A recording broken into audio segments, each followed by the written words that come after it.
우리 배준영 의원님 수고하셨고요. 저도 그냥 간단히 안보와 관련해서 네. 좀 여쭤보겠습니다. 이란이 이스라엘 이번에 미사일로 공격해서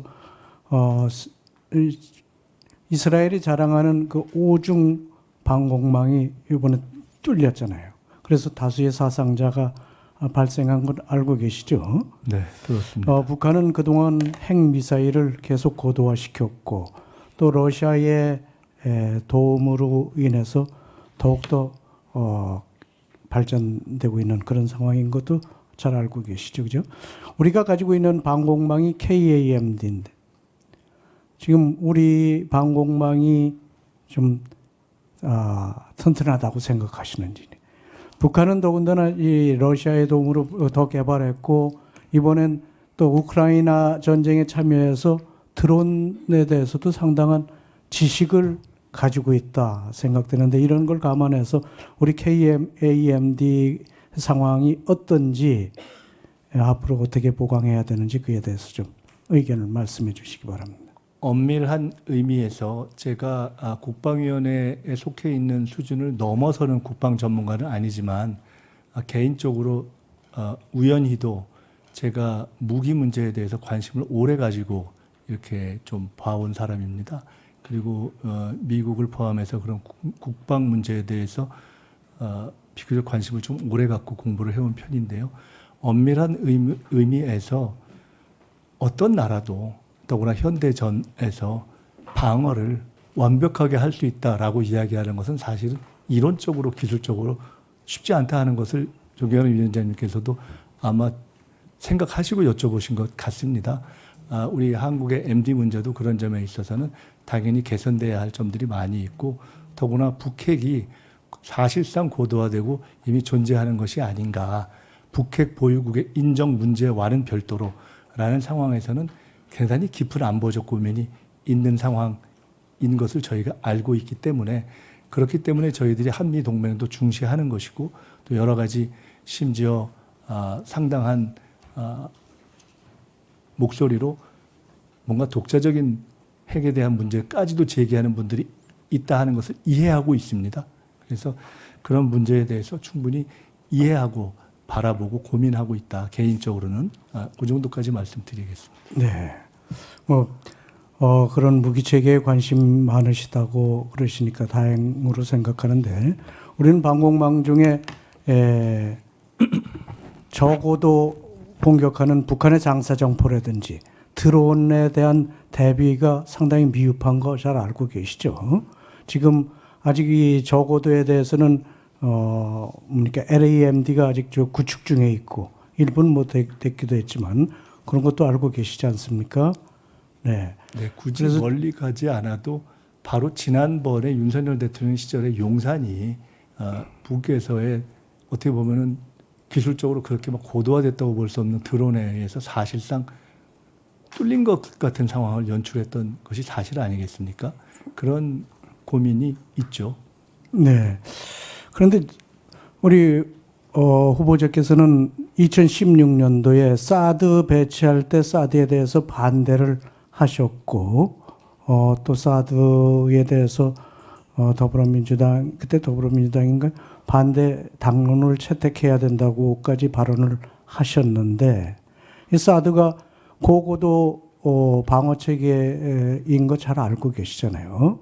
그 우리에게 필요한 거라고 생각되는데 이에 대해서는 지금도 같은 생각을 하고 계시는지 어떤지 한번 의견 좀 말씀해 주시죠. 네, 그때로서는 그 사드를 배치한다고 해서 기술적으로 완벽한 방어가 되기는 어렵다라는 판단 하나와 그리고 그것이 우리가 가지고 있는 미중 양국 외교 관계에 있어서 미칠 영향에 대한 우려 때문에 보다 충분한 국민적 논의가 필요하다는 점에서의 어떤 그 국민적 논의가 전제되지 않은 졸속 배치에 대한 문제 제기를 한 것입니다. 그리고 이미 아시다시피 현재 기배치가 되어 있는 상황 아니겠습니까? 대통령께서 일본과의 관계에 대해서 외교적 연속성이라는 원칙을 말씀하신 것처럼 외교 국방의 연속성이라는 것은 중요하기 때문에 그런 선상 위에서 저희들이 한편으로는 외교적 관점에서 보고 또 한편으로는 국방을 더 안전하게 하기 위한 노력을 하는 차원으로 계속 정책을 강화해 가면 되는 문제다 이렇게 생각을 합니다. 사드가 필요하다고 인정을 하신다는 말씀으로 들어도 되겠습니까?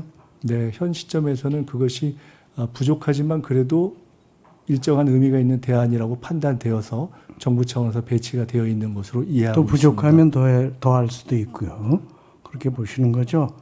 자, 이란과 이스라엘이 이번에 미사일을 공격할 때 보니까 한 1,600km 날라서 하던데, 우리는 북한하고 불과 한 50km밖에 안 되잖아요. 그래서 이런 뭐 방공망도 중요하지만 탐지 능력도 상당히 중요해서 종합적인 대응 체계가 필요하다는데 동의하십니까?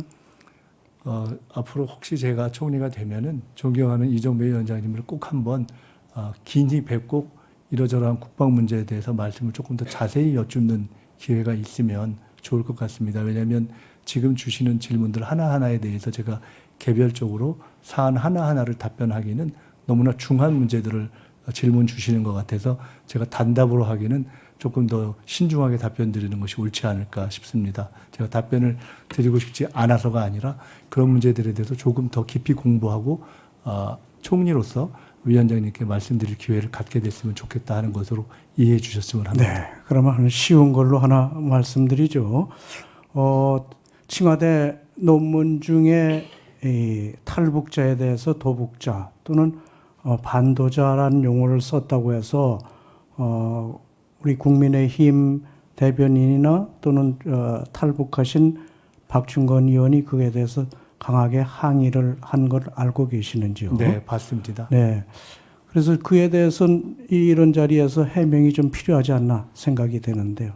네, 우선 반도자 또는 도북자를 정확하게 배신자라는 식으로 규정한 사전적인 규정이 있는 것이 한번 누가 제시해 주시면 좋겠다는 생각이 있는데 그 문제를 비판하시는 분들이 임의적으로 말씀하신 것 외에 중국에서 쓰이거나 또는 그것을 영역한 영어 사전에서 그렇게 쓰이는 용례를 저는 아직은 발견하지 못했습니다. 참고로 외람되지만 말씀드린다면 애인이라는 단어 하나를 놓고서 한국, 중국, 일본에서 각각 뜻이 다르게 쓰이는 것이 우리 현실입니다.